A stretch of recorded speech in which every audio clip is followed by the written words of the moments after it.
Hello बच्चों, प्रश्न दिया गया है निम्न में ओमीय तथा अनओमीय चालक छांटिए। और यहाँ पे हम लोग को दिया गया है माइका। तो हम लोग इस प्रश्न का उत्तर देंगे, लेकिन उससे पहले हम लोग यहाँ पे मुख्य अवधारणा देखेंगे जिसके आधार पे इस प्रश्न का उत्तर देंगे। तो मुख्य अवधारणा के लिए हम लोग को यहाँ पे देखना होगा कि ओम का नियम क्या होता है। तो ओम के नियम से ही हम लोग बता पाएंगे कि कौन सा ओमीय चालक होगा और कौन सा अनओमीय चालक होगा। ठीक है, तो मुख्य अवधारणा में हम लोग यहाँ पे क्या देखेंगे, ओम का नियम हम लोग यहाँ पे देखेंगे। तो ओम के नियम के अनुसार क्या होता है कि किसी भी चालक में अगर उसकी भौतिक अवस्था जैसे कि लंबाई, ताप आदि में परिवर्तन ना हो तो उसमें जो प्रवाहित होने वाली विद्युत धारा होती है उसके सिरों पर लगाए गए विभवांतर के अनुक्रमानुपाती होता है। तो देखिए, हमने इतनी बड़ी जो परिभाषा देखी, इसको अगर सरल शब्दों में समझे तो क्या होगा कि किसी भी चालक के भौतिक अवस्था जैसे कि लंबाई या ताप में अगर हम लोग परिवर्तन ना करें तो उसपे जो प्रवाहित होने वाली विद्युत धारा होती है उस चालक के सिरे पर हम लोग विभवांतर लगाएंगे तभी उसमें विद्युत धारा आएगी। तो ये जो विभवांतर V होगा यह समानुपाती हो जाता है विद्युत धारा I के। और इस समानुपाती चिन्ह को हटाते हैं तो विभव V बराबर हमारे पास हो जाता है R गुणित I के। R जहाँ पे समानुपातिक या अनुक्रमानुपातिक चिन्ह होता है जिसे हम लोग प्रतिरोध R के रूप में भी दर्शाते हैं। तो इसे समीकरण 1 नाम दे देते हैं और इसे समीकरण 2 नाम दे देते हैं।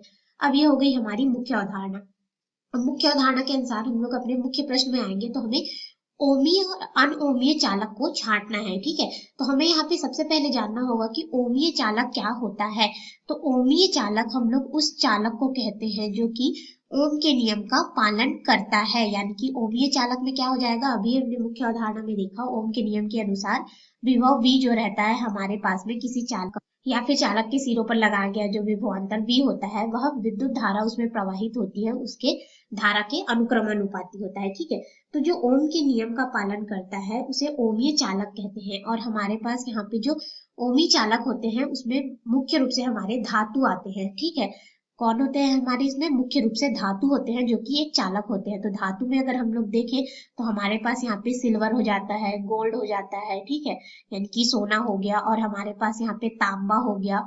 इसी तरह से हम लोग और भी देखेंगे तो लोहा हो गया, आयरन, ये सभी हमारे क्या होते हैं, ओमीय चालक के रूप में आते हैं जितने भी धातु होते हैं हमारे पास। ठीक है, अब हम लोग यहाँ पे देखेंगे कि अनओमीय चालक क्या हो जाएगा। ठीक है, तो अनओमीय चालक हम लोग उसे कहेंगे जो कि ओम के नियम का पालन नहीं करता। तो यह ओम के नियम का पालन नहीं करेगा, यानी कि विभव V जो है वह बराबर नहीं होगा हमारे पास प्रतिरोध R गुणित धारा I के। इस तरह से ये इसके बराबर नहीं प्राप्त होगा। तो जो अनओमीय चालक होते हैं इसमें अगर हम लोग देखें तो हमारे पास जो संधि डायोड यानी कि पीएन डायोड होता है वह होता है, विद्युत अपघट्य होता है, ट्रांजिस्टर होता है, ये सभी क्या होते हैं, अनओमीय चालक में आते हैं।